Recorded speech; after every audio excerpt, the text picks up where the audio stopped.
Tepid? Rage coiled in Clara's gut. Diamonds flashed, a bored voice complained, and another $80 risotto was headed for the trash. 16 hours on her feet, a sister's bills bleeding her dry. This waste felt criminal. Mr. Davies, that starched shirt of a manager, wouldn't care. But tonight, something snapped. She saw the defeated man in the corner, the untouched filet in the kitchen. A reckless idea bloomed. A risk. So what? Let them watch on the security cam. Compassion outweighed policy. Little did Croft Hospitality know, this act of defiance, this quiet kindness, was about to expose the rot at the very top. Tepid? Rage coiled in Clara's gut. Diamonds flashed, a bored voice complained, and another $80 risotto was headed for the trash. 16 hours on her feet, a sister's bills bleeding her dry. This waste felt criminal. Mr. Davies, that starched shirt of a manager, wouldn't care. But tonight, something snapped. She saw the defeated man in the corner, the untouched filet in the kitchen. A reckless idea bloomed. A risk. So what? Let them watch on the security cam. Compassion outweighed policy. Little did Croft Hospitality know, this act of defiance, this quiet kindness, was about to expose the rot at the very top.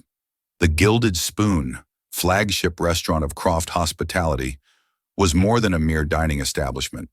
It was a meticulously crafted illusion. Clara Evans was one of its key players, expertly portraying the unflappable, ever-smiling waitress.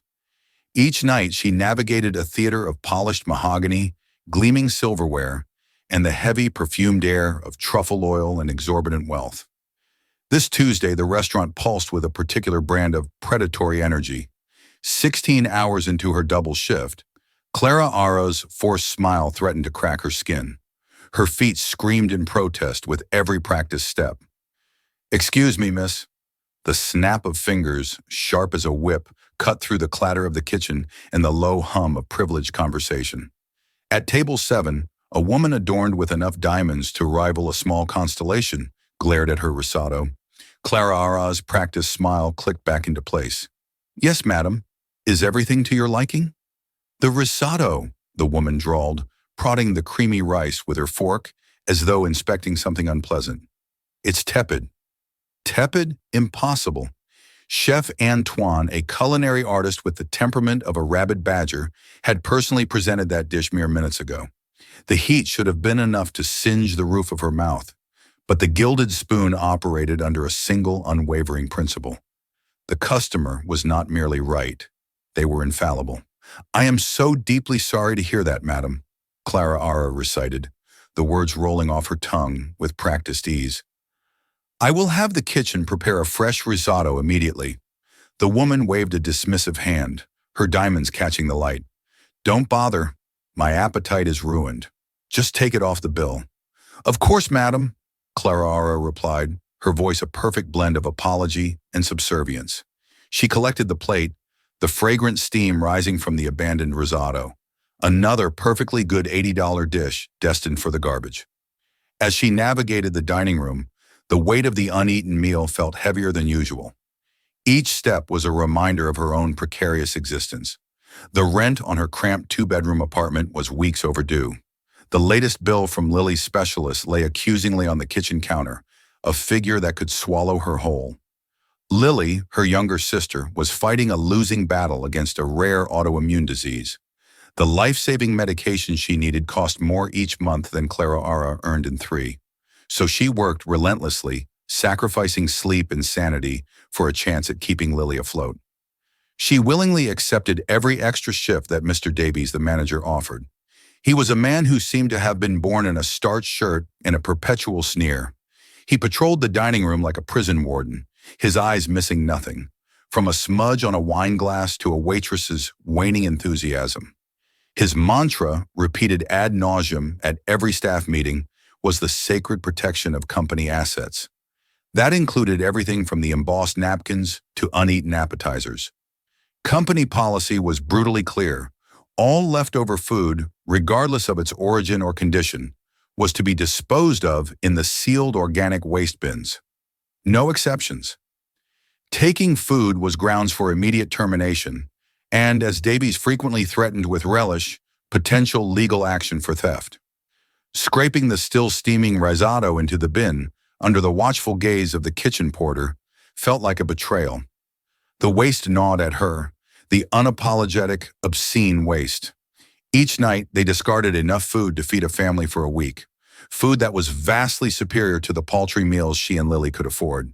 Her shift was scheduled to end at 11 p.m. At 10:45, a man walked in, disrupting the carefully curated atmosphere. He was out of place, a smudge of charcoal on a pristine canvas. His coat was frayed, his hair damp and disheveled from the evening drizzle. His face bore the map of hardship, etched with a weariness that resonated deep within Clara. He looked not just poor, but defeated. Tiffany, the hostess, a perpetually bored college student, barely glanced at him before declaring the kitchen closed. A blatant lie. They accepted orders until 11:30. "We have a bar menu available," Tiffany offered, her tone suggesting even that was beyond his means. The man simply nodded and retreated to the smallest, most isolated table in the corner, a two-top usually reserved for overflow. Clara watched as other waitresses actively avoided eye contact. He wasn't a generous tipper kind of customer. He was a tap water and a shared appetizer kind of customer. A waste of their time. Clara sighed, her feet throbbing in her worn-out shoes. She picked up a menu and a glass of water. Her conscience refused to let him sit there, ignored and judged. "Welcome to the Gilded Spoon," she said, her voice softer than it had been all night. "My name is Clara. Can I get you started with something to drink?" The man looked up, and for the first time she saw his eyes. They were a startlingly clear, intelligent blue, and they held an unnerving intensity. He quickly looked away. "Just water is fine, thank you," he rasped, his voice rough. He scanned the menu, his expression unreadable. He looked like he hadn't had a proper meal in a long time, but a strange dignity clung to him, a stillness that contrasted sharply with his appearance. "Take your time," Clara said, offering a genuine smile. For the next hour, he became her final table. He ordered the cheapest item on the menu, a bowl of potato leek soup, and nursed it for nearly 45 minutes. She refilled his water glass 3 times without him having to ask. She didn't rush him. She treated him with the same quiet courtesy she would have extended to the mayor or a visiting celebrity. She treated him like a human being, and all the while she felt his eyes on her, a silent, heavy observation that she couldn't quite decipher. The clock ticked past midnight. The last of the chattering diners had drifted out, leaving behind a trail of half-empty wine glasses and crumpled linen napkins. The staff moved with the exhausted precision of closing time.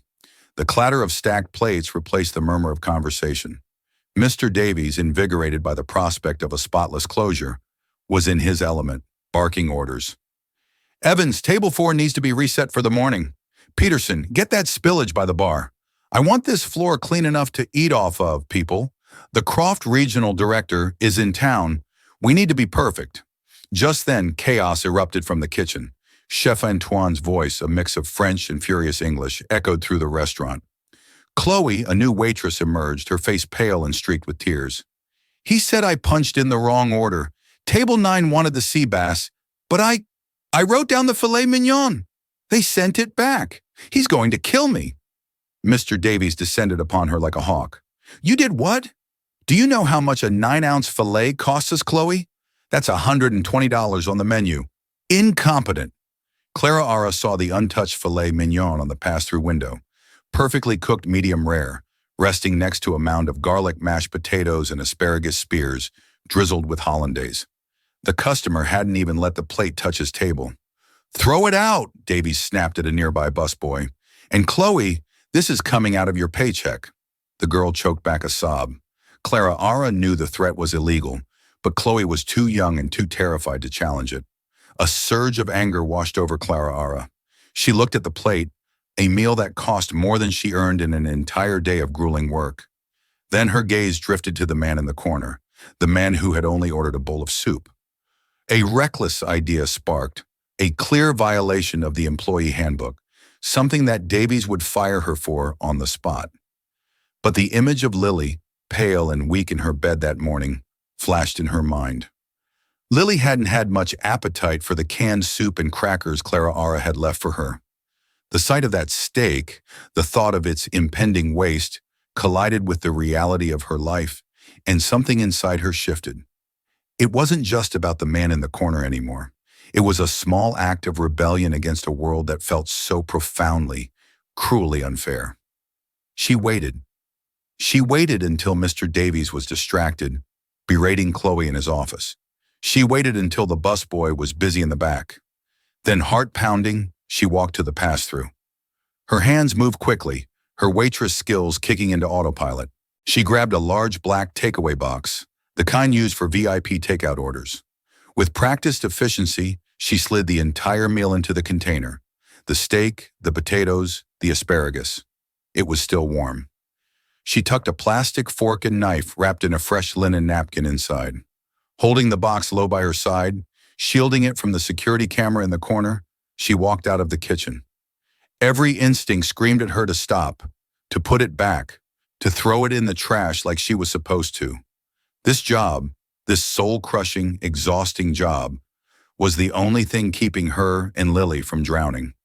But she kept walking. She approached the quiet man's table. He looked up, his blue eyes questioning. He had placed a $10 bill on the table for his $8 soup. "Your check, sir," she said, placing the bill folder on the table. Then she lowered her voice to a whisper. "And this?" She placed the heavy takeaway box on the chair beside him, keeping it below table level. He looked from her to the box, a frown creasing his brow. "What is this?" "The kitchen made an error," she whispered, her words rushing out. "It's a filet mignon. It was going to be thrown away. I hate seeing good food go to waste. Please just take it. Don't say anything." The man's expression was unreadable. He didn't look grateful or relieved. He looked analytical. He stared at her, his gaze so intense it felt like he was peering directly into her soul, weighing and measuring every word, every flicker of her expression. The silence stretched, becoming unbearable. Clara Ara was certain he would refuse or, worse, call the manager and expose her. Finally, he gave a slow, almost imperceptible nod. He didn't smile. He just picked up the box, the weight of it seeming to surprise him. He stood, his tall frame unfolding from the small chair. He was taller than she had realized. He paused beside her, so close she could feel a strange, cold energy radiating from him. "What is your name?" he asked, his voice low and gravelly. "Clara," she said, her own voice barely audible. He nodded again, a short, sharp movement. "Clara," he said, as if memorizing it, filing it away for some future purpose.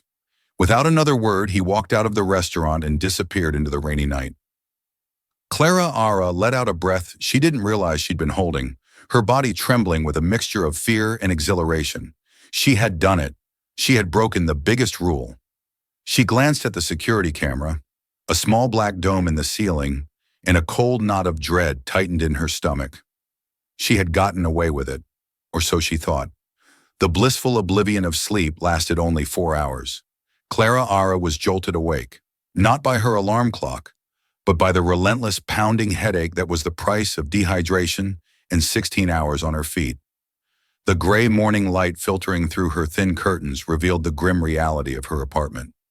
The stack of bills on the counter, the faint scent of antiseptic from Lily's nebulizer, the threadbare sofa where she often fell asleep, too tired to make it to her own bed. Lily was still sleeping, her breathing soft and shallow in the next room.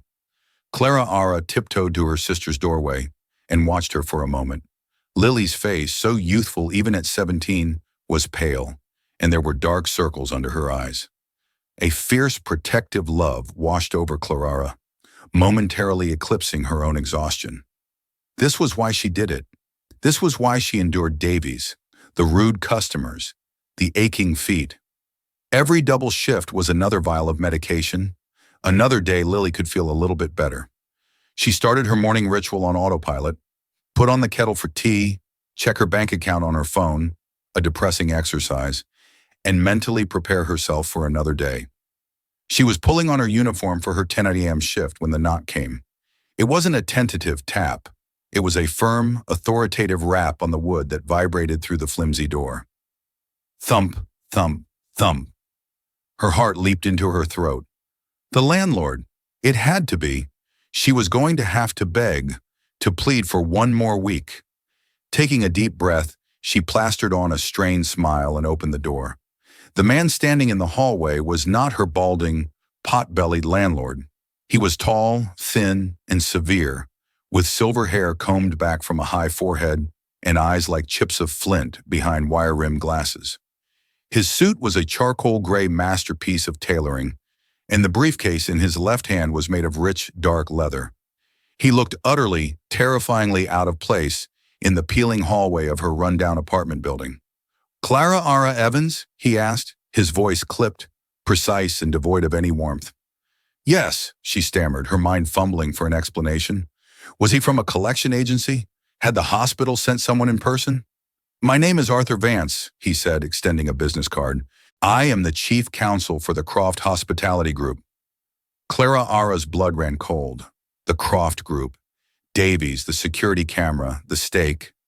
The words on the card seemed to blur before her eyes. Arthur Vance, chief legal officer. This was so much worse than the landlord. I don't understand," she said, her voice a weak whisper. "I think you do, Ms. Evans," Vance said coolly. He didn't raise his voice, but there was an unmistakable menace in his calm. "I'm here regarding an incident that took place at the Gilded Spoon last night, specifically at approximately 12:15 a.m. Journey between worlds. They left behind the cracked pavement and graffiti-tagged walls of her neighborhood and glided into the steel and glass canyons of the financial district. Each block brought them closer to the heart of the power that was about to crush her. Finally, the car slowed and pulled up in front of a skyscraper that seemed to pierce the clouds. Etched in discreet, elegant letters above the towering glass doors were the words Croft Tower. This was the global headquarters, the nerve center of Julian Croft's empire. The driver led her through the lobby, a cavernous space of white marble and modern art. The air hummed with quiet, purposeful energy. Men and women in exquisitely tailored suits moved with an air of brisk importance.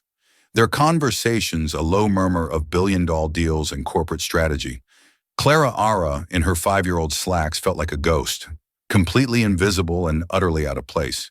They didn't stop at the main elevator bank.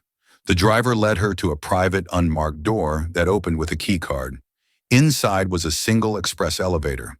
He pressed the top button marked with a simple P for penthouse. The elevator ascended in unnerving silence, the numbers climbing at a dizzying speed. 10, 20, 40, 60, 75. Her ears popped with a soft chime. The doors slid open not into a hallway, but directly into an office. Or rather, what passed for an office. It was a space larger than her entire apartment, with floor-to-ceiling windows on 3 sides offering a breathtaking, godlike view of the entire city. The furniture was sparse and modern, a massive desk of polished black stone, a low-slung leather sofa, and shelves filled with what looked like museum-quality artifacts. It was the office of a king surveying his kingdom. And standing by the window, his back to her, was a man. He was tall, dressed in a perfectly fitted dark navy suit that bespoke immense wealth and power. He was staring down at the city below, his hands clasped behind his back. Arthur Vance, the lawyer, stood discreetly by the desk. "Ms. Evans is here, sir." The man by the window turned around slowly, and Clara Ara's breath caught in her chest. The world tilted on its axis. The panic, the fear, the anxiety of the last 3 hours coalesced into a single sharp point of pure disbelieving shock. It was him. The hair was no longer damp and unkempt, but perfectly styled. The weary, defeated expression was gone, replaced by one of cold, calculating authority. The frayed coat had been swapped for a bespoke suit, but the face was the same. And the eyes were identical, those startlingly clear, intelligent blue eyes that had watched her so intently from a corner table. The man from the restaurant, the man she had given the steak to, the man she had pitied. He was Julian Croft. For a moment, the only sound in the vast office was the frantic drumming of Clara's own heart. The air seemed to crackle with the unspoken revelation. The disheveled down on his luck man was a costume. The entire encounter had been a charade. She hadn't been helping a stranger. She had been serving her own executioner in disguise. Julian Croft's face was an unreadable mask of stone. He took a step forward, his expensive shoes making no sound on the plush carpet. He stopped about 10 feet from her, his posture radiating an intimidating aura of absolute control. "Miss Evans," he said, and the voice was different. The rough, raspy quality was gone, replaced by a smooth, cultured baritone that dripped with command. "Thank you for coming," Clara Ara found her voice, though it came out as a strangled whisper. "You, I believe we've met," he said, a flicker of something, not humor, but a cold acknowledgement in his eyes, though under different circumstances. The confusion and fear that had plagued her all morning began to curdle into a hot, sickening feeling of betrayal. This wasn't just a corporate policy issue. This felt personal. He had set a trap and she had walked right into it. Why, she asked, the single word encompassing 1,000 questions? Why the disguise? Why the test? Why her? I make it a habit to understand my business from the ground up. "Miss Evans," he explained, his tone clinical, as if he were discussing a quarterly report.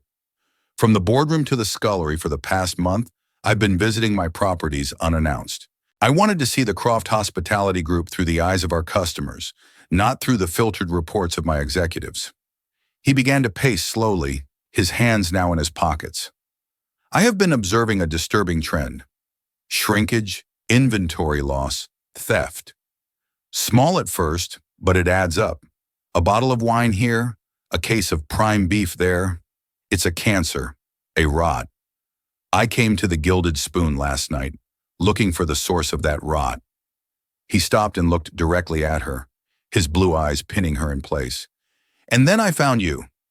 The accusation hung in the air, heavy and suffocating. He hadn't seen an act of kindness. He had seen exactly what he was looking for: a thief. In his mind, she had been caught red-handed. She wasn't giving food to a homeless man. She was a thieving employee smuggling stolen goods out the back door to a waiting accomplice. The thought was so grotesquely wrong that a bubble of hysterical laughter almost escaped her. "You think I stole from you?" she said, her voice gaining a sliver of strength from sheer indignation. "I don't think, Miss Evans." "I know," he countered, his voice hardening. "I have the video. I have the testimony of my own eyes. You took a prime asset, packaged it, and removed it from the premises in direct flagrant violation of company policy. You are the rot I was looking for." The sheer arrogance of the man was staggering. He sat in his glass tower, a world away from the reality of her life, and passed judgment like a god. All her fear, all her desperation suddenly ignited into white-hot anger. The anger of the powerless who have been pushed too far. "The rot," she repeated, her voice rising, shaking with a fury she hadn't known she possessed. "You want to talk about rot, Mr. Croft?" "Arthur." Vance took a half-step forward as if to intervene, but Julian Croft raised a hand to stop him. He seemed intrigued by her defiance. "Let me tell you about rot," Clara Ara continued, taking a step toward him, closing the distance. "Rot is an $80 plate of perfectly cooked risotto being scraped into a garbage can because a woman found it tepid. Rot is a terrified young waitress being threatened with having a $100 steak taken from her paycheck because she made a simple mistake. Rot is a policy that dictates that thousands of dollars of perfectly good food that could feed dozens of hungry people be thrown into a bin every single night, while the people cooking and serving it can barely afford to buy groceries." She was breathing heavily, her heart pounding with adrenaline. She had nothing left to lose. He had already fired her. He was already suing her. What more could he do? "That food was garbage, Mr. Croft. Your own manager ordered it thrown out. It was worthless. But I guess in your world, it's better for it to be garbage than for it to feed a man who looks like he needs it." Julian Croft's expression didn't change, but a muscle twitched in his jaw. He had expected tears begging excuses. He had not expected to be lectured on the morality of his own company policies. "The policies are in place to prevent theft," he stated coldly, "to prevent employees from manufacturing mistakes so they can get a free meal for themselves or their friends. It's a simple, necessary rule." "And you thought I was taking it for myself?" she asked, incredulous. "Did I look like I was celebrating? Did the man I gave it to look like my friend?" I saw a human being who looked hungry, and I saw a meal that was about to be wasted. And for 5 seconds, I chose to be a decent person instead of a good employee. And that is the rot you're so determined to cut out. Congratulations, Mr. Croft. You found it. I hope you're proud. She stood her ground, her chin held high, tears of anger and frustration stinging her eyes. She had laid the truth of her world at his feet, a stark, ugly contrast to the pristine perfection of his penthouse office. The silence that followed was absolute. She had said her piece. Now all she could do was wait for the hammer to fall. Julian Croft stared at her, and for the first time, his mask of cold authority seemed to crack. He wasn't looking at a thief anymore. He was looking at something else, something he hadn't anticipated and didn't quite understand. The defiant, desperate woman in front of him did not fit into the neat little box of dishonest employee he had put her in, and her raw, blistering honesty had just shattered the very foundation of his assumptions. Julian Croft was a man who traded in certainties. His empire was built on data, on predictable market trends, on the black and white logic of profit and loss. He understood balance sheets, not bleeding hearts. For the past decade, a creeping cynicism had taken root in him. He'd been cheated by partners, lied to by executives, and stolen from by employees. He had come to believe that given the opportunity, most people would choose self-interest over integrity. Clara Ara Evans was supposed to be the proof, the final confirmation of his worldview, but she wasn't. Her impassioned speech echoed in the silent office. It wasn't a denial or an excuse. It was an indictment of him, his company, his entire world. He had come looking for a simple problem theft, and she had presented him with a complex moral one that he couldn't easily dismiss. He turned away from her and walked back to the window, looking down at the city. The cars below were like insects, the people insignificant specks. It was a view that usually made him feel powerful. Today it made him feel disconnected. "Why did you do it, Miss Evans?" he asked, his back still to her. His voice was quieter now, stripped of its earlier accusatory edge. "It wasn't just about the waste. I saw your face. You risked your job, a job I can only assume you need." "Why?" "For a complete stranger." Clara Ara's anger began to subside, replaced by a deep, weary sadness. The adrenaline was gone, leaving her feeling hollowed out. "Because I know what it's like to be hungry," she said. "Simply the truth of it, raw and unadorned. I know what it's like to have to choose between paying the rent and buying medicine. And I know that sometimes a small kindness from a stranger is the only thing that gets you through the day." This was the part she hadn't wanted to say, the part that felt like weakness, like begging for pity. But he had asked, and the truth was all she had left. "I have a sister," she continued, her voice thick with emotion. "Lily, she's sick. She has been for years. The medications, the doctors. It's a mountain of debt that I can never seem to climb. That job at your restaurant, those double shifts, that was the only thing keeping a roof over our heads. It was the only thing paying for the medicine that keeps my sister alive. So yes, I needed that job. I needed it more than you can possibly imagine." She swiped at a tear trailing down her cheek. "But when I saw you, when I saw that man sitting there looking so lost, and I saw that perfectly good food about to be thrown away, I thought about what that meal would mean to someone who had nothing. It was more than food. It was a little bit of dignity, a sign that someone sees them. I guess I just decided that Lily would want me to choose kindness, even if it was stupid, even if it meant risking everything." Julian remained silent, his posture rigid. Every word she spoke was a chisel chipping away at the cynical armor he had built around himself. He had spent his life accumulating wealth and power, insulating himself from the very struggles she described. He had created policies designed to protect his assets, never once considering the human cost of such rigid, unfilling rules. His undercover mission was predicated on the idea that his employees were the problem. He was beginning to realize that the problem might be him. He thought of his own sister, Catherine, who had died years ago. He had been a young man just starting his first company. He'd been so obsessed with success, so driven that he had missed her last few months, always promising to visit next week, next month. He had all the money in the world now, but he couldn't buy back that time, Clara Ara's fierce devotion to her sister was a painful echo of his own failing. Finally, he turned to face her. The coldness in his eyes was gone, replaced by a complex, troubled expression. "Arthur," he said, his voice low. "Sir," the lawyer responded, "the background check I requested on Miss Evans this morning." The summary. Arthur Vance hesitated for a fraction of a second, then opened his briefcase and pulled out a single sheet of paper. Clara Ara Evans, age 26. He read in a neutral monotone. Sole legal guardian of her sister, Lily Evans, age 17. Lily was diagnosed 3 years ago with systemic lupus erythematosus with severe renal involvement. Current outstanding medical debt is approximately $112,000. Miss Evans works an average of 65 hours per week. She has no criminal record, no prior history of disciplinary action at any place of employment. Her performance reviews at the Gilded Spoon have been consistently rated as excellent. The clinical facts confirmed everything Clara had said. She wasn't a liar. She wasn't a thief. She was a desperate woman pushed to the edge who even then chose to help someone else. Julian Croft looked at Clara, truly seeing her for the first time. Not as an employee, not as a suspect, but as a person of extraordinary character, forged in the fires of hardship. He had set out to find the worst in his company and had by complete accident found the very best. The rot he'd been so concerned about wasn't in his staff. It was in the corporate culture. He had created a culture that had lost its humanity. Arthur Julian set his voice firm with a newfound clarity.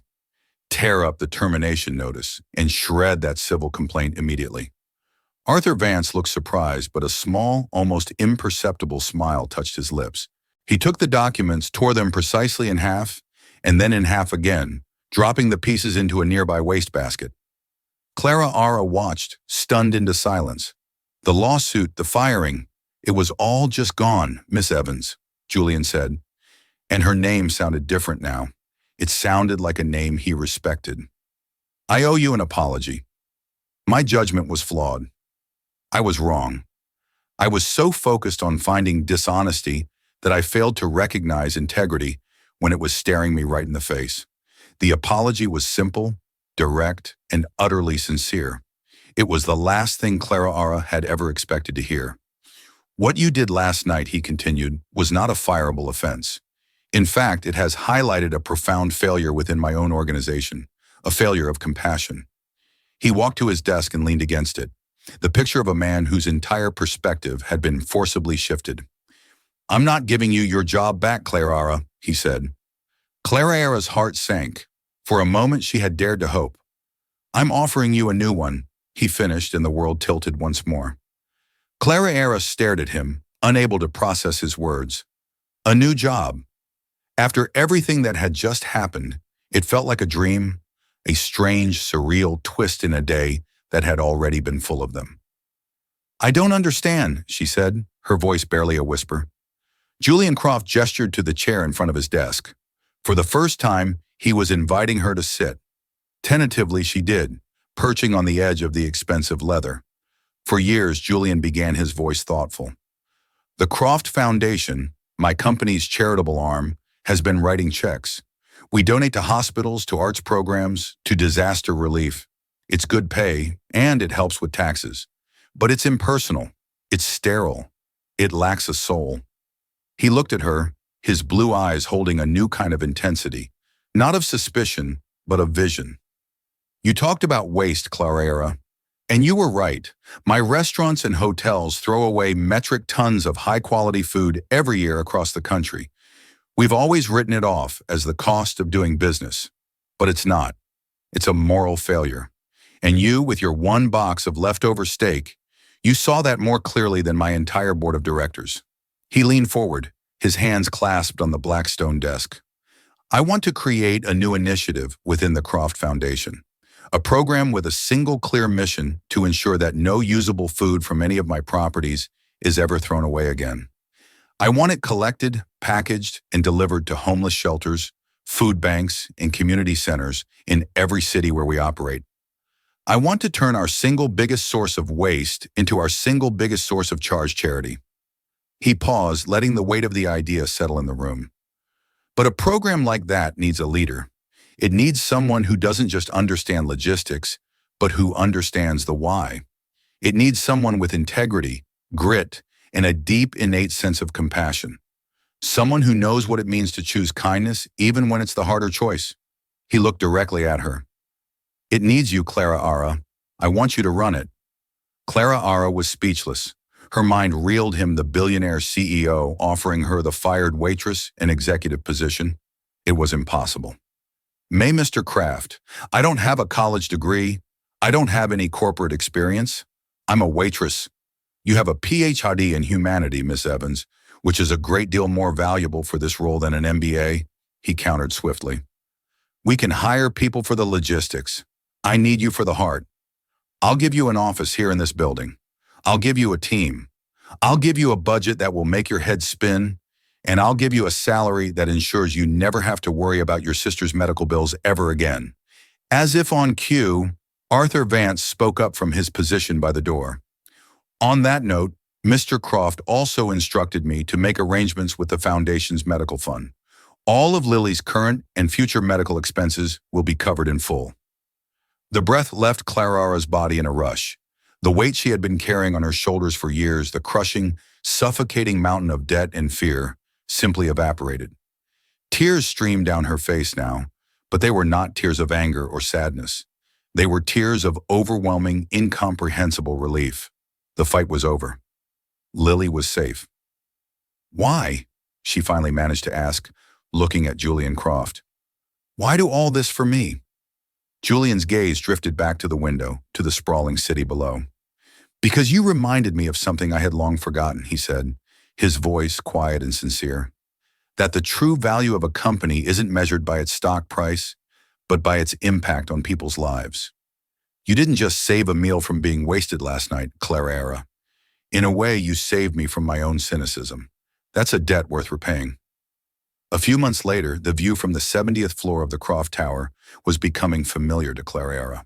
She had her own office, smaller than Julian's, but with the same stunning view. Her desk was covered in spreadsheets and proposals for what they were now calling the Second Serving Initiative. She wore a sharp business suit, a gift from Julian, and spoke with a confidence that grew stronger each day. The program was a stunning success. In its first 3 months, it had redirected over 50 tons of food to those in need. News outlets had picked up the story, hailing the Croft Hospitality Group for its revolutionary approach to corporate responsibility. Mr. Davies, the sneering manager from the Gilded Spoon, had been reassigned to a remote hotel in Alaska after an internal review found his management style to be incompatible with the company's new compassionate ethos.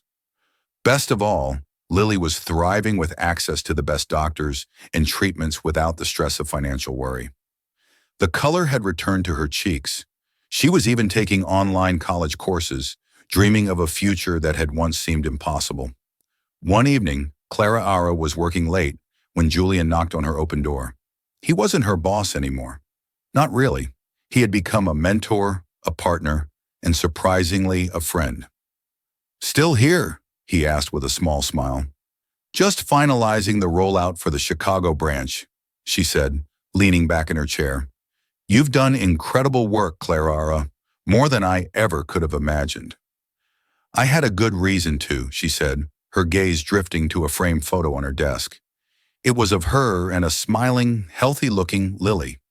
They stood in silence for a moment, looking out at the glittering lights of the city.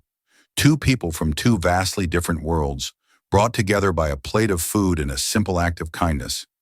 Clara thought back to that rainy night, to the fear and desperation she had felt. It was proof that you never know what a single moment of compassion can lead to, or whose life you might change. It could be the person you are helping, or as Julian Croft had learned, it could be your own. Clara's story is a powerful reminder that our true character isn't defined by the job we have or the money in our bank account, but by the choices we make when no one is watching or when we think no one is watching. It shows that a single act of kindness, no matter how small or risky it seems, can create ripples that change not just one life, but the very culture of a multi-billion-dollar corporation. It's a testament to the idea that integrity and empathy are the most valuable assets any person can possess, far more precious than anything you can list on a balance sheet. Her journey from a struggling waitress to a force for positive change proves that the right action, driven by the right intentions, can open doors you never dreamed existed. If Clara Ara's incredible story of compassion and unexpected triumph moved you, please take a moment to hit that like button. Share this video with someone who needs a reminder that kindness is never ever wasted. And don't forget to subscribe and turn on notifications so you won't miss our next story about ordinary people caught in extraordinary circumstances. What did you think of Julian Croft's final decision? Let us know in the comments below.